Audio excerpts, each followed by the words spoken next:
Making Connections, Dropout Prevention in Rural Schools is provided by Regional Educational Laboratory Midwest through funds provided by the Institute of Education Sciences.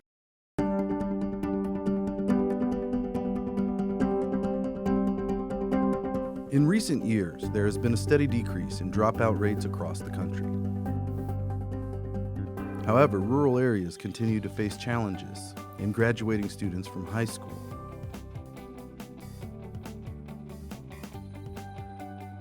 The leader of the group, I need you to return in everything from round 2. In Indiana, rural students make up more than a quarter of the state's total student population. This program, developed in partnership with Regional Educational Laboratory Midwest and its Rural Research Alliance, brings together experts to discuss national and local trends and strategies related to rural dropout prevention.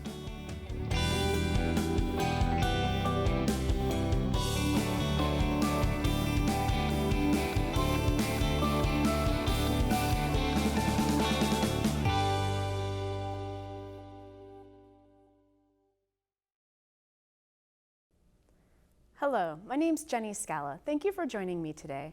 I'm a senior researcher at the American Institutes for Research, where I've done a lot of work focused on dropout prevention in rural areas.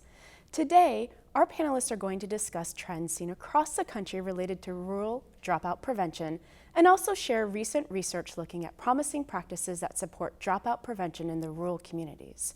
They also will take a closer look at dropout prevention efforts in rural school districts in Indiana, describing how one district in particular has responded to low graduation rates.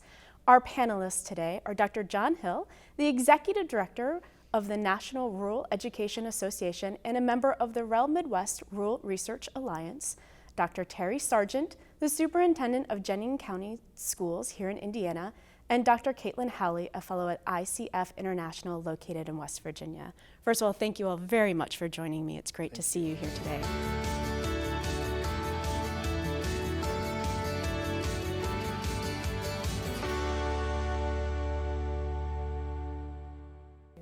Our first question, what are the unique challenges that rural school districts across the country face in regard to dropout prevention?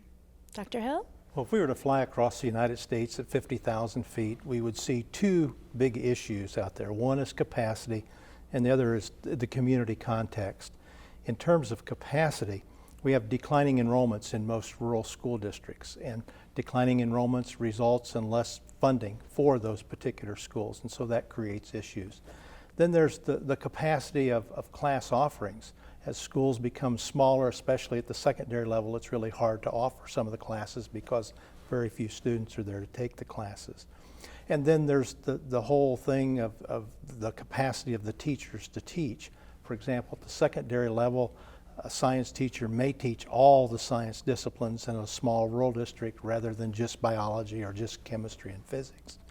And then there's the capacity of the workforce itself. All districts, rural, urban, suburban, are struggling to find math, science teachers, special needs teachers, but particularly in rural areas, we struggle finding with family and consumer science teachers, vocational agriculture teachers, project lead the way teachers, and those are subject areas that really engage students. And so the decrease in funding then creates issues with student services. Administrators have to make choices between number of teachers, number of counselors, social workers, what kind of alternative school programs are you going to offer, sometimes even down to which career tech classes are you going to offer or extracurricular activities. All those kinds of things connect students to the schools. And then the community context themselves. In many of our small rural communities, many of those who live there have not attended college or post-secondary, have no post-secondary education of any kind.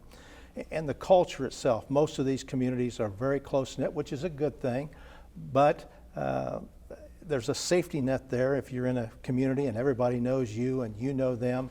And then there's that desire that you like to keep people close to home. Also in our rural communities, there's a high poverty level. And we've lost a lot of high-paying jobs, particularly in manufacturing in small communities and in the ag industry. So those are those two big issues that are hanging around out there. Great. And Dr. Howley, how does your research on rural schools relate to the trends that Dr. Hill just mentioned? Our work really tends to reaffirm the issues that Dr. Hill mentioned in some of our work in Kentucky and Tennessee and West Virginia, for example. We see the continuing effect of the recession on funding levels. Very few states have returned to pre-recession funding amounts. Combine that with the kind of conventional difficulty that rural schools and districts face, wherein there are fewer people, and therefore what people there are have more responsibilities. It is some pretty impressive headwinds in terms of dropout prevention efforts.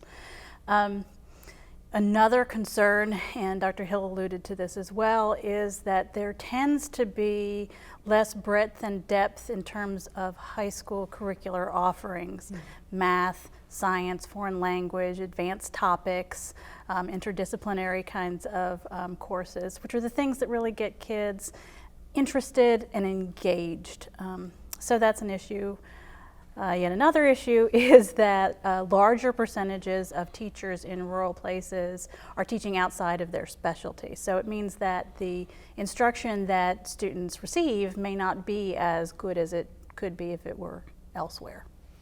And this question is actually for all three of you. So given the close-knit community that rural schools are in, are rural communities concerned that promoting graduation and college going might result in a loss of young local talent?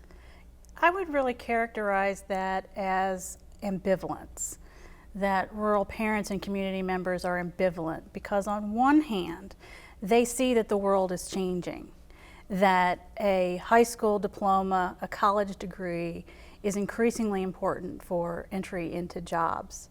And like any parents anywhere, they want their children to be self-sufficient and contributing members of society. On the other hand, they've observed that rural youth tend to leave in greater numbers than return as adults to pursue college or career elsewhere. And so it's difficult for lots of rural community members and parents to reconcile their valuation of education, on the one hand, with their care and concern for their rural communities' sustainability. And this kind of tension has led lots of rural observers to suggest that any education improvement efforts should be paired with community and economic development efforts as well. Great. Dr. Hill or Dr. Sargent, would you like to add to that? Well, we've been concerned with the brain drain, as we call it here in Indiana, as well. Several governors have talked about that, and our largest community is only about 5,000 or 6,000 people, North Vernon, Indiana, and I believe our high school does a wonderful job educating kids with a wide array of offerings and programs. But I agree with you. There's an ambivalence there. I mean, we want the best for our children. And we realize that if they we want to open up the world for them and allow them to pursue whatever they want to pursue beyond Jennings County, we have to assume that many of them are not going to come home.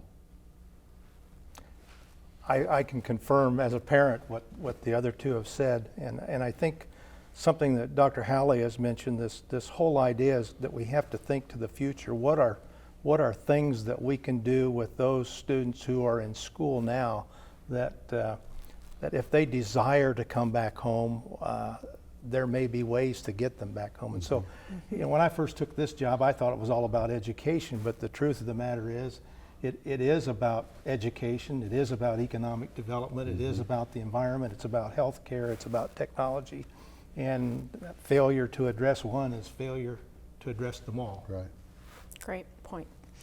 So I'm curious what dropout prevention challenges you've seen that are specific to Indiana's rural school districts. Dr. Hill? Well, we've seen several things, and I think one thing we need to remember is that dropout prevention begins way before high school. Sometimes we just associate it with middle school or high school, and so preschool programs, getting students ready for school so that they come to school with the experiences that some more affluent students might have. Full day kindergarten, again, a chance to get students ahead of the game, get everybody on the same playing level.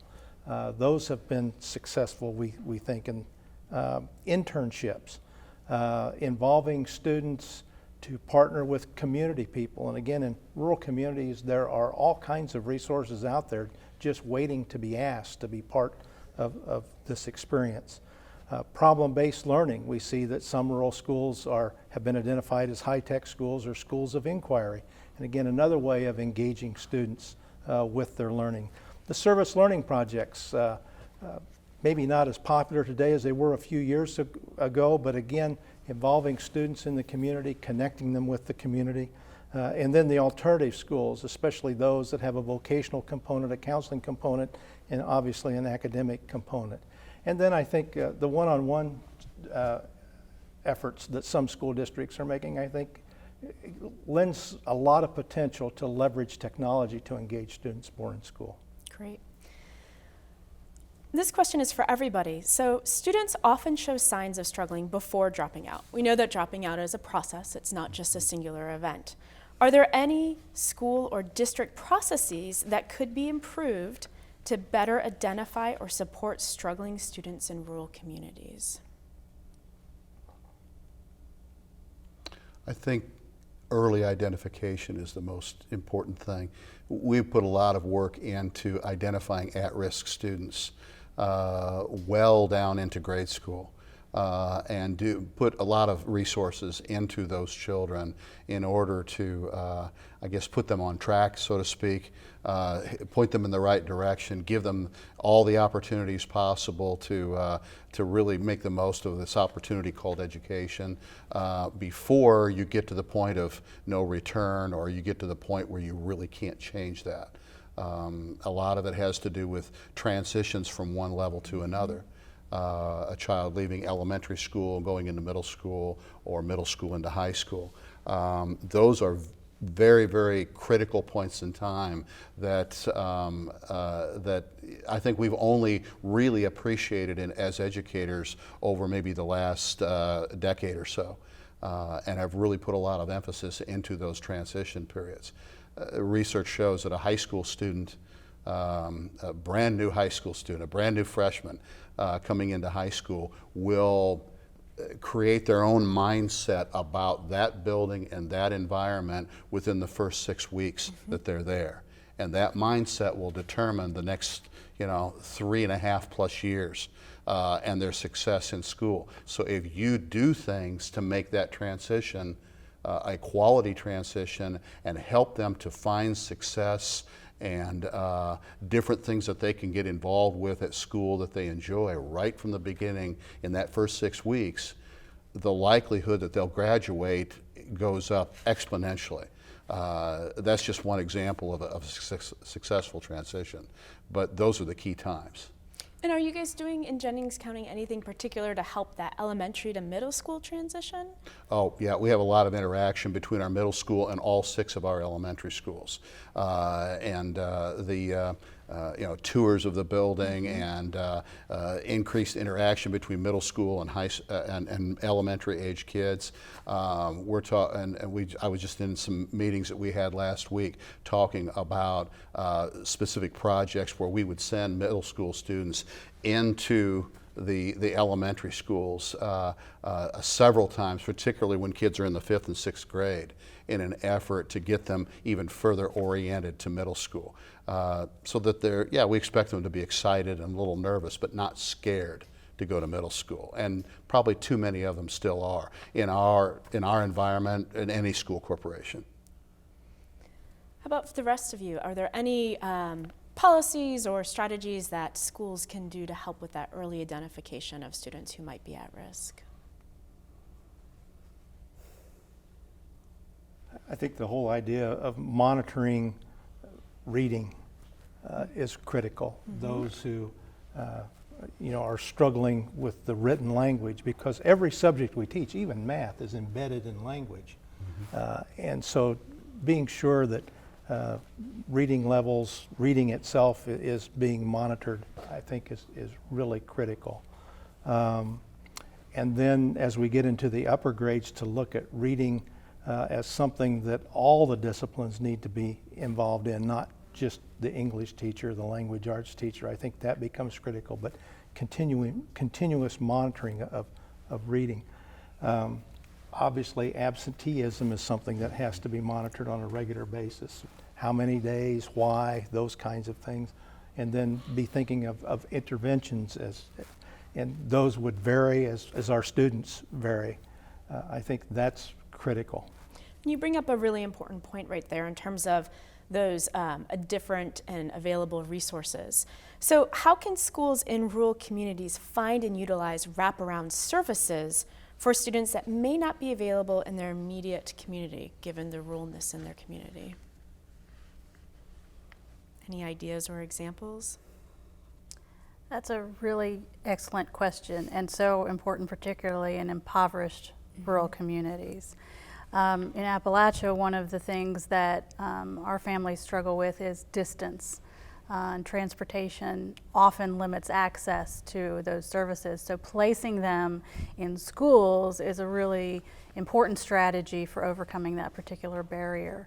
I might suggest doing a needs assessment and resource survey wherein you determine who all of the regional service providers are, and then contact them to find out what they offer, if they have any services that they offer by traveling to sites, and then finding ways using that information to coordinate services so that kids at least have some access to those services that aren't local. Great.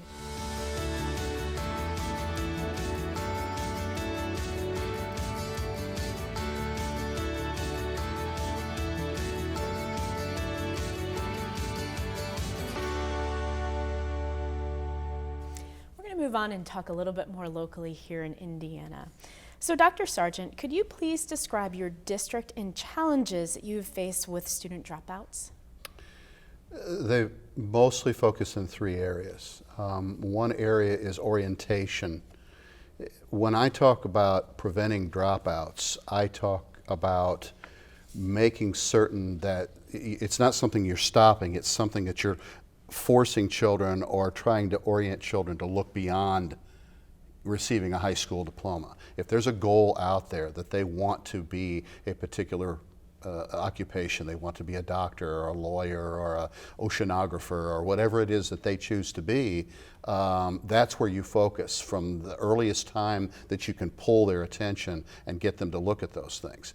And in there, before they get into studying in that career that they dream about, you make them realize that to be able to make that happen, they have to graduate from high school.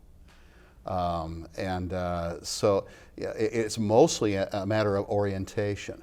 Many of our families, good families, been there for generations. They contribute to the community, they work hard, but very few people in that family have ever gone on to post-secondary education. Every year, I hand out diplomas. They come across the stage, and I talk to many of those families on graduation day, and many of them still tell me that this child is going to go to IU or Purdue or Ball State next year, and that will be the first child in their family to ever go to college.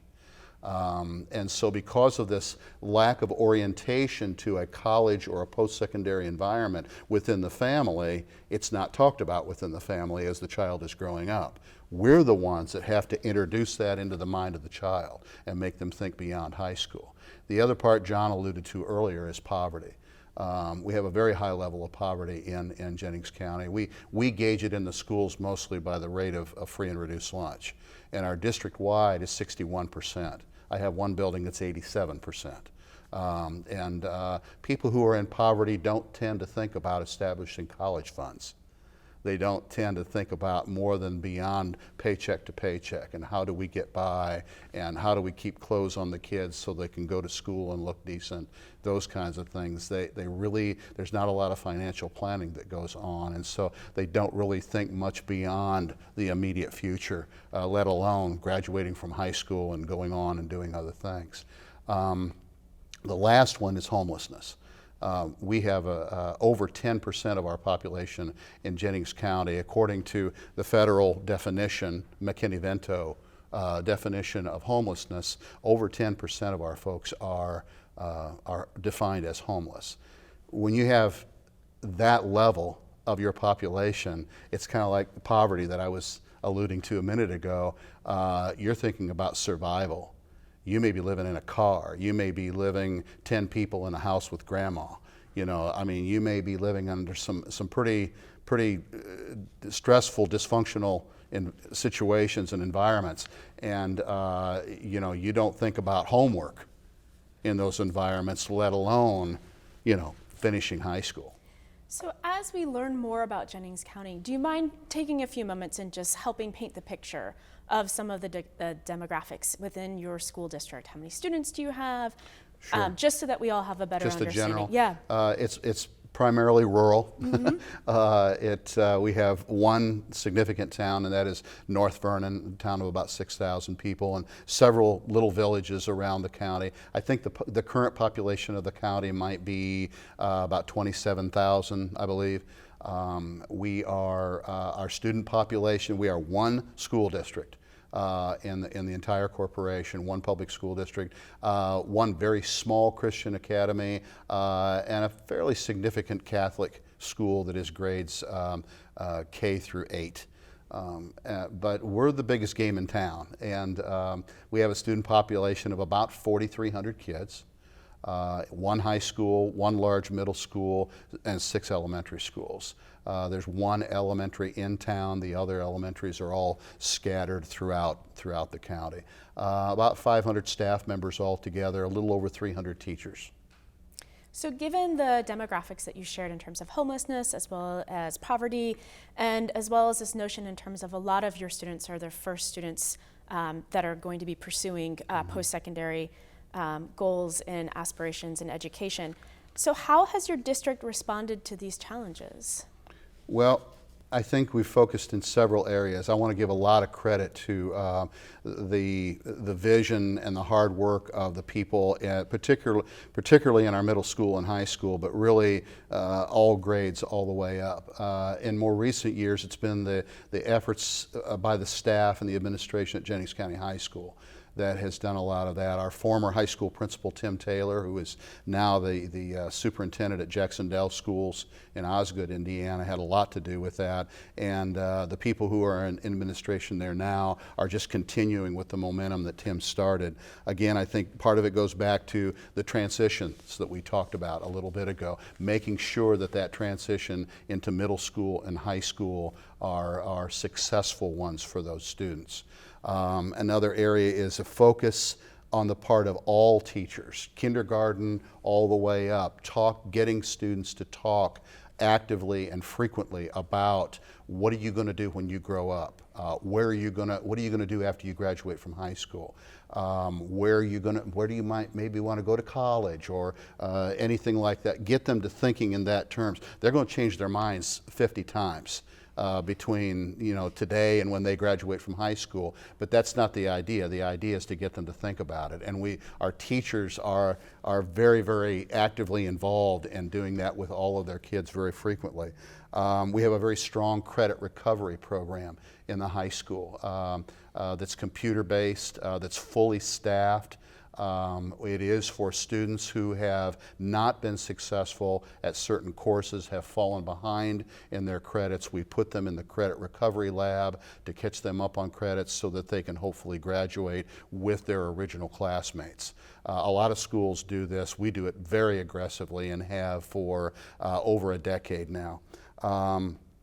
We have gotten very involved in getting kids involved in experiences where they can be on a college campus. This past year, we took all of our 6th graders from all 6 elementary schools to a day on campus at Indiana University. Next year, we are going to take all of our sophomores for a day on campus at Purdue University. We're just going to try to grow those kinds of experiences and get them not to go to IU or Purdue necessarily, but to get them to think about this environment, make it fun. IU and Purdue have been wonderful. They roll out the red or the gold carpet, whichever it may be, and they really, really treat our kids wonderfully, and they just come home 2 feet off the ground. They love the experience, and I know it's made a difference in some of those kids about, you know, finishing school and doing something afterwards. We make strong use of career fairs and what are called reality stores. We do a huge reality store as part of our curriculum in the middle school. I don't know how many. What is a reality store? A reality store is where you use the resources of the entire community: realtors, bankers, car dealers, the guy that runs the Walmart, just everybody from undertakers. Every profession that you can think of comes in, and they create an environment where kids have to make some imaginary real life decisions. You know, well, what do you want to be when you grow up? Well, I want to, I think they start with, what do you want to have? What kind of a lifestyle do you want to have when you grow up? Okay, if you are going to have that kind of a lifestyle, you're going to have to make this kind of an income. What does it take to make that kind of an income? Okay, you're going to have to go to college. What would you want to be if you went to college? And they just, you know, cutting to the chase, they create this entire environment. They have to go through, they buy a home from a realtor, they invest their money in a bank with a real banker. They do all these things, and it's a real eye-opener for many of these kids that, you know, I'm not just going to have this $200,000 home and a Corvette in the garage. This is what it's going to take to get there, and it gets the wheels turning as to what they're going to need to do to see their dreams come true. Vocational opportunities. Not everybody's cut out to go to a 4-year college or maybe even a 2-year college. We participate in the Southeastern Career Center at Versailles, Indiana. We are the biggest school in the Career Center that takes in children from, I believe it's 12 different high schools in Southeast Indiana. We send over 200 children a day to the Southeastern Career Center, and they do a wonderful job getting kids involved in real-world programs. It's not the old Voc schools that you might have seen 25 or 30 years ago. All of the career centers in the state of Indiana do a wonderful job of training kids for jobs that they can go out and they can do now and make a nice living and support it themselves and maybe a family. And many of our kids see that, and we point a lot of kids in that direction. Lastly, and this is the one that I think we put the most amount of emphasis on, and all of these hopefully keep kids involved in school to the point where we eliminate attendance issues with a lot of kids.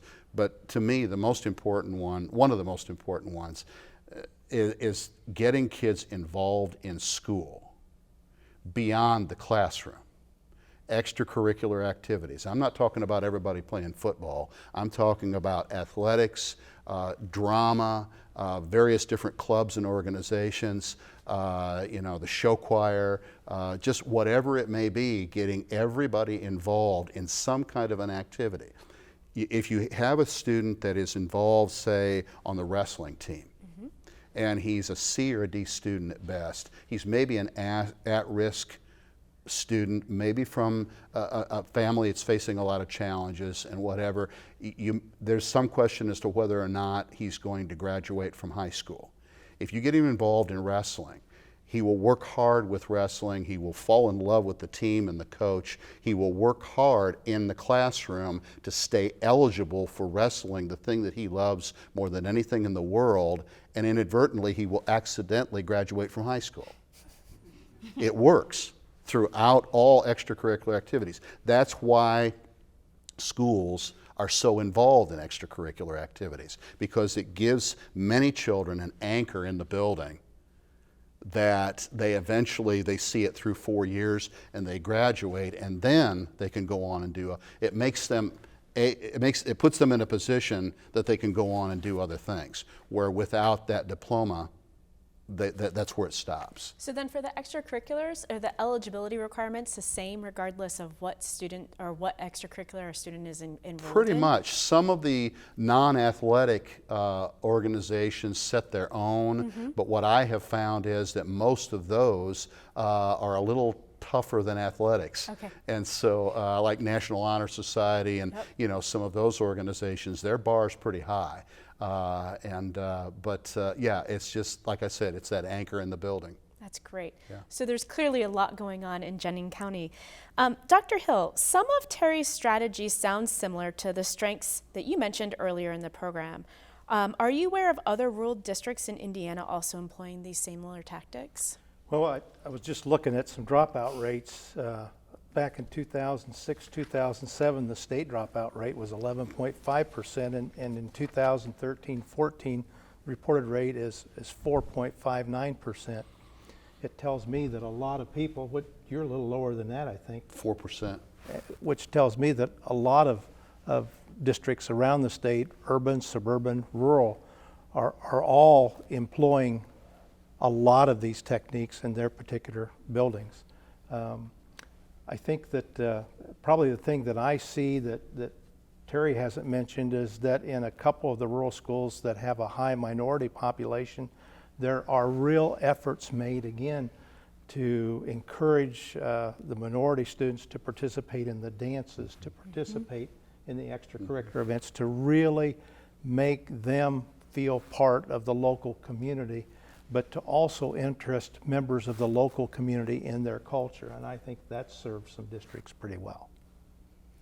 Great. Are there been other results in terms of your efforts there in Jennings County? I know you quickly gave the dropout rate is now down to 4%. What was it previously, if you could paint that picture for us a little bit? The previous dropout rate, if you go back to 09-10, was 80, let's see here, that's the graduation rate, 10.9%. in the 09-10 school year, and most recently it was 4.1%. Great. So what advice would you give to other rural communities working to support dropout efforts? I would really tell them to take it to heart and personalize it and really focus on every child. That's hard. That's a real challenge. We are a very large rural district. I have been a superintendent and a high school principal in much smaller districts where honestly the kind of things that I'm talking about are, for lack of a better word to use, easier than in a school where you graduate 350 kids a year like we do. But you still have to personalize it and focus on the needs of every child. You have to make a deliberate and aggressive effort to make sure that nobody falls through the cracks. If you don't have that in mind on the part of the school leadership and on the part of the teachers, it won't work so well. That's what you have to internalize. And then what has been the reaction from your community given the results that you just shared in Jennings County with the increased graduation rate and decreased All of the dropout? feedback that I have received has been pride, you know, that we have a great school system. I hear that from the media. I hear that from parents that speak to me and come up and talk to me. We have a core planning team, which is part of our long-range strategic planning effort, and it's a very broad, diverse group of about 25 people that meet several times a year, and they are my ears and eyes in the community outside the school board. And I hear lots of positive from them in terms of what we are doing and the results of what we're doing, and it's very encouraging overall. And when you first started those reality days and the reality fairs, what was the community's reaction to getting involved in something that's a little different in terms of how communities are engaging with schools? Actually, the very first time we ever had a reality store at Jennings County Middle School, it took place at the old North Vernon Junior High School many years ago when I was a teacher there. And I think that I remember the reaction being on the part of the parents was, this is wonderful. Now they'll get to see what it's really like to try to survive out there, and really bring it down to earth for them so they start thinking about serious adult things in their future. And how did that translate for students from your perspective? I think it made them a little bit more mature. It really has given them a little bit more direction. so that they, again, with kids are kids, and they could change their mind tomorrow, and everything is kind of general, but you've got them thinking about it. You've got them thinking about graduation and post-high school.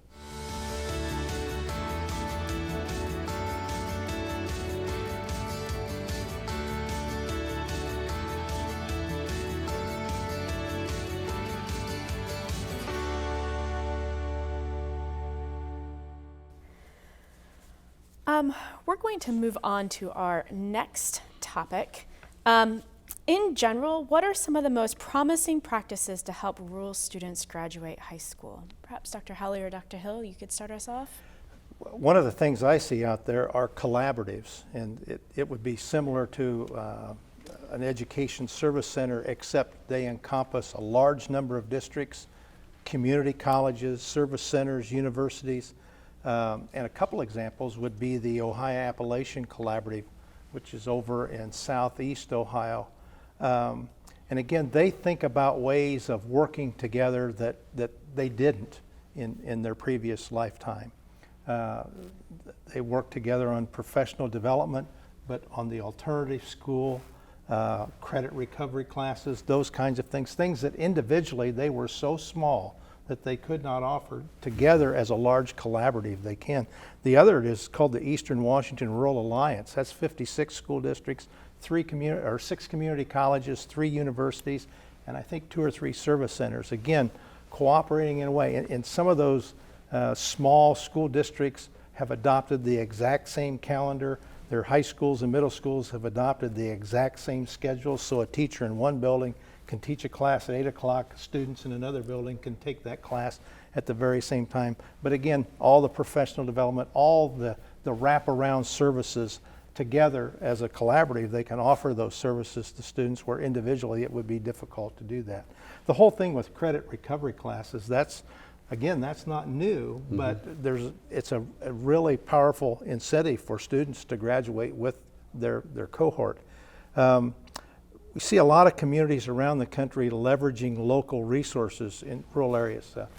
National Rural Education Association has a Rural Teacher of the Year, and this year he's from Olivestrum, Wisconsin, and he's created a student-run manufacturing company. And Craig has worked with the companies in that particular community, and they've created the 10 Commandments of the workplace. And so the focus of everything they do their freshman and sophomore year is everybody becomes proficient in the 10 Commandments of the workplace. And those kids, when you talk to the kids, they know that if you can do the 10 Commandments, you can do anything you want to do in your lifetime. But one of the secrets is all the resources that Craig has pulled in from the different small manufacturing firms. And so the very building that this operation takes place in was built by the students. And they do a lot of projects for the community and for the school itself. The high-tech schools where they have projects and they invite people from the community to come in and serve as panels to review the student projects. That's a powerful tool. Again, it's kind of like putting the basketball team on the court every Friday night, except now we're putting the academic performance out on the court for the community to see. And so that's been a powerful thing, again, to engage students in school. And finally, as Terry's talked about, engaging students in ECAs. And I know there was a study at one time done hollowing out the middle and how sometimes in schools we do things that kind of push students out. But I was at a presentation last spring in Pennsylvania. Dr. Kai Schaff did a presentation where he's done a follow-up to this study, and one of the things he talked about, that those students that leave the community that want to come back, really want to come back, are those students that were most engaged in the school. And so if you want to recruit the students to come back to your community, look at who was involved in drama and athletics and all the extracurriculars, because they'll be the ones that will come back, hopefully, in the end. So those are some things that we see out there. Great. Dr. Howley? I think it's important to note, as we continue this conversation, that the data suggests that rural students drop out at rates similar to non-rural students, and that their achievement is very similar as well, often better.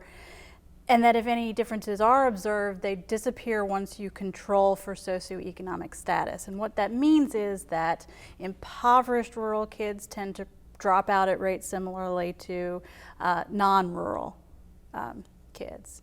Likewise, their achievement, once you control for socioeconomic status, impoverished kids from rural places tend to perform as well as non-rural kids from, who are impoverished. So I think it's important to note that. In terms of what research has suggested about promising and effective practices for supporting kids to persist through school, a really important one is the presence of adult advocates and mentors. A second is academic support, things like tutoring or, as Dr. Hill mentioned, credit recovery. Personalizing learning environments, I think that you alluded to this as well earlier, is an important strategy to employ to keep kids engaged. So making instruction and curriculum meaningful rather than something routine to be memorized that doesn't connect in any way to your life. Increasing school and community involvement and parent engagement. There's evidence that that's another effective strategy. Active learning, and I think that this connects in many ways to what you were talking about in terms of problem-based, project-based learning.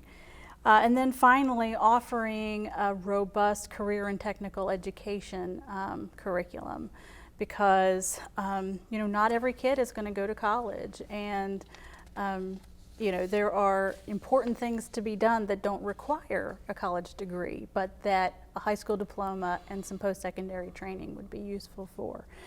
The good news is that lots of these strategies are relatively low cost and require relatively little training, and so the unique strengths of rural communities can be leveraged pretty easily to enact some of these strategies. So for example, if you have an active school community relationship, well then you know some interesting and engaged adults who might be willing to serve as mentors and advocates for students who are at risk.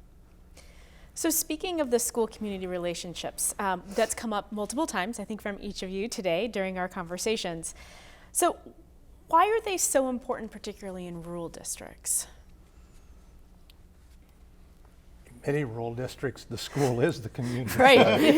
It's the center of the community. Yeah. And so, you hear a lot of people say that, boy, when the school disappears, the community disappears. And so it is the centerpiece. It's the center of social life, and so that's why it's critical. And another thing that's about a school in a rural community is that it's open a lot, because it is that center. So it's open for other reasons, but you can then use the space for academic support like tutoring and credit recovery and other kinds of support services. Rural schools and their communities are also really great places for active learning. There are lots of interesting place-based curriculum and problem-based kinds of projects. For example, there are great places to do environmental research, watershed monitoring, local history, for example. One of my favorite examples is a project called PACERS, which I think originated in Alabama. And in this project, students are trained to use some really high-end newspaper production software, and they're trained in journalism. And what often happens is in the rural communities that undertake this project, the newspaper produced by students becomes the local newspaper of record. So attaching your instruction and your curriculum to addressing real community needs or problems or strengths is a great way to keep kids plugged in. I also think it's important to note that as many challenges as rural districts and schools have, they also have some pretty unique strengths. One of the ones that comes to mind immediately is that depending on region or locale, rural schools can be pretty small, and so they have less bureaucracy, they are less organizationally complex, and so they're more understandable to students, and change initiatives can take place more quickly. Again, this varies by region, but lots of rural schools have pretty low student-teacher ratios, which means that, you know, students receive more instructional time, more chances for one-on-one interaction with their teacher. And then finally, there's not much anonymity in rural communities and schools. So, you know, if you're slacking in school, somebody's going to notice, and that's a real benefit. Absolutely. So, Dr. Sargent, how have strong community relationships played a role in your district? Well, again, going back to something I said earlier, you know, we're the only game in town. The high school, the Jennings County High School, is 46 years old. It was a consolidation back in the 1960s. And so we have 46 years of alumni, probably maybe half of whom still live in the Jennings County area. They may not live in Jennings County, but they live in a neighboring county, and they still have strong ties to our community. There's a great deal of pride, and they pay a lot of attention to what goes on in the school corporation, good, bad, or ugly. And so we're very conscious of that, and we try to tap into that. And I think I've had the luxury at Jennings County of having community resources at my fingertips that I didn't necessarily have in the other positions I've held in my career. But because we have such tremendous support and such an alumni base there in the community, that's it's been great to work with, and I know not every school system, rural school system has that, but I think every one of them has a sense of family and closeness that these folks have talked about that you don't necessarily see in a lot of urban districts. So, dropping out of high school can constrain students' ability to move on to college. Are there any barriers to post-secondary school participation that are unique to rural areas? There are a few. I mean, largely the barriers seem, according to the research, to be fairly similar, with poverty and concerns about being able to afford a college education ranking pretty high. Other more unique barriers to college participation include this tension that we mentioned earlier between wanting to pursue higher ed and a career that may not be available locally with the desire to remain connected to home. And so that is a real tension that we see young people struggling with. Another issue is that lots of rural young people have considerable family responsibilities. So they may be doing elder care, they may be contributing to a family business, and those things are often impediments as well, at least in the short term. I mean, I think it's important to also acknowledge that the direct path from high school graduation to college enrollment doesn't work for everybody, and that some of these young people may elect to go later in their lives. So how do colleges and universities support rural students once they're on campus? Well, first of all, we're fortunate in Indiana. We do have Ivy Tech Community College. There are 32 campuses around the state, and there are classes offered, I think, in more than 75 communities around the state, and it is affordable. And so it does mean that in rural Indiana, if you want to go beyond high school, you don't have to drive very far, and the tuition is reasonable, especially if you stay at home. So we're fortunate in that respect. At our campus where I'm located, there's a real effort. Freshmen are brought in for an entire week, and really there's an effort to acclimate students to the campus, but also to let them know here are the kinds of services that are available. You know, we're a campus of 40,000, and you bring someone in from a high school that only had 200 or 300, it can be culture shock. And so there's a lot of attention paid to freshmen, especially on our particular campus. The other thing that happens is that it's not really new, although there's been a new emphasis on that, and that is earning college credits while you're still in high school.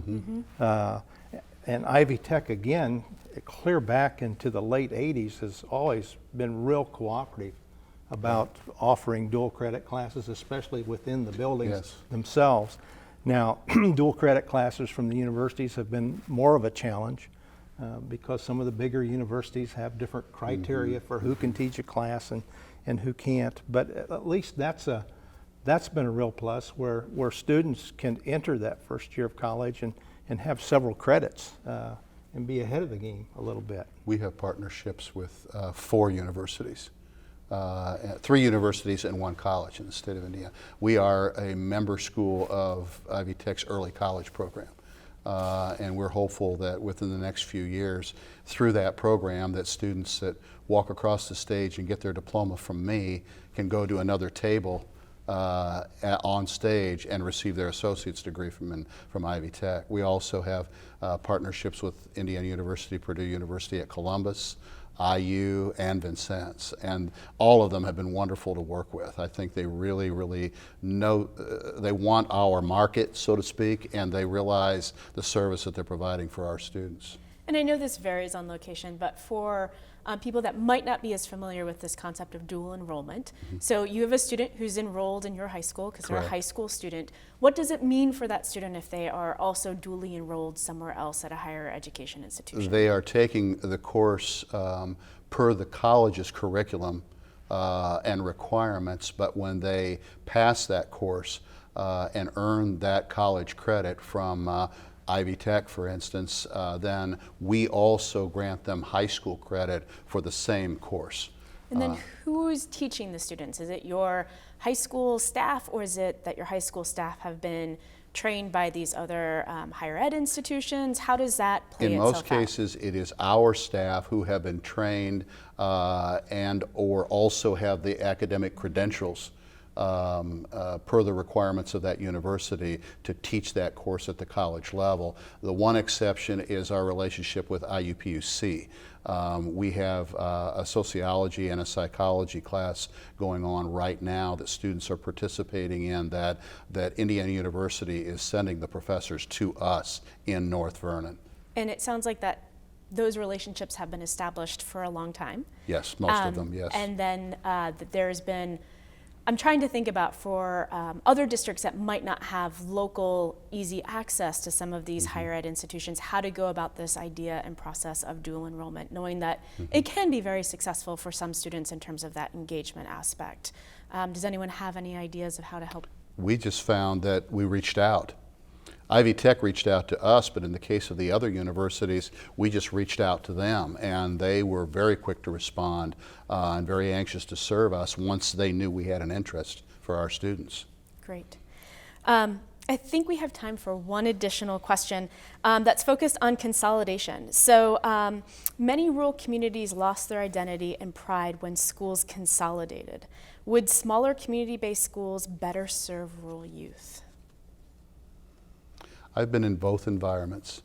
Before I came to Jennings County, where we have 1,400 kids in the high school, I was at Southwestern Consolidated Schools in Shelby County, where we graduated about 55 kids a year. It was a very, very small little place. And I think that, you can have wonderful schools, whether they're large or small. I enjoyed the small environment, but what I found was that due to just our sources of revenue and the monies and the funds that are provided to us by the state of Indiana to operate on, there was a limit to what we could provide those kids. As hard as we worked at doing otherwise, there was a limit as to what we could provide our students in that little tiny high school, as opposed to what I can provide for them at Jennings County. That's the biggest difference. The quality was no different. Great schools, either one, but it was the resources. In fact, there's some research that suggests that small rural schools are in fact better for impoverished kids. And I'm grinning because a relative of mine has contributed to that research base, but it looks like a pretty durable finding that there is a benefit for poor kids in terms of attending smaller schools in rural places. Great.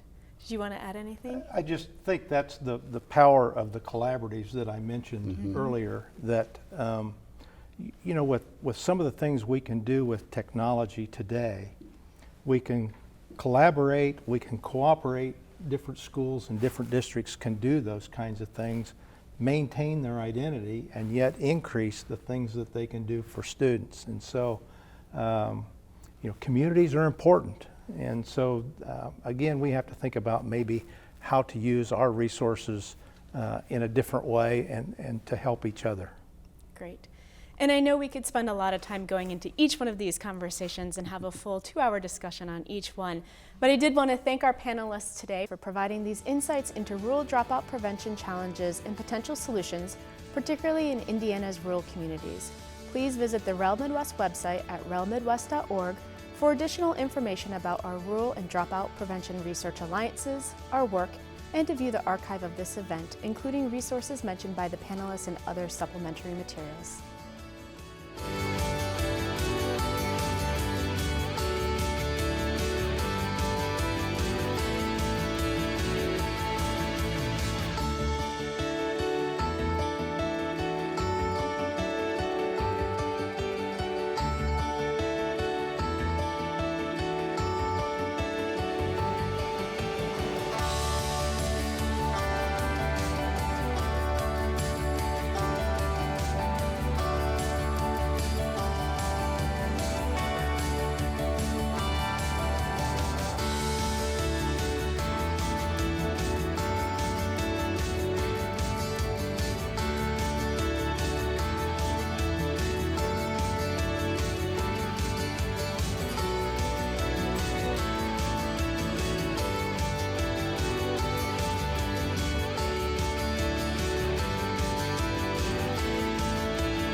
Making Connections, Dropout Prevention in Rural Schools is provided by Regional Educational Laboratory Midwest through funds provided by the Institute of Education Sciences.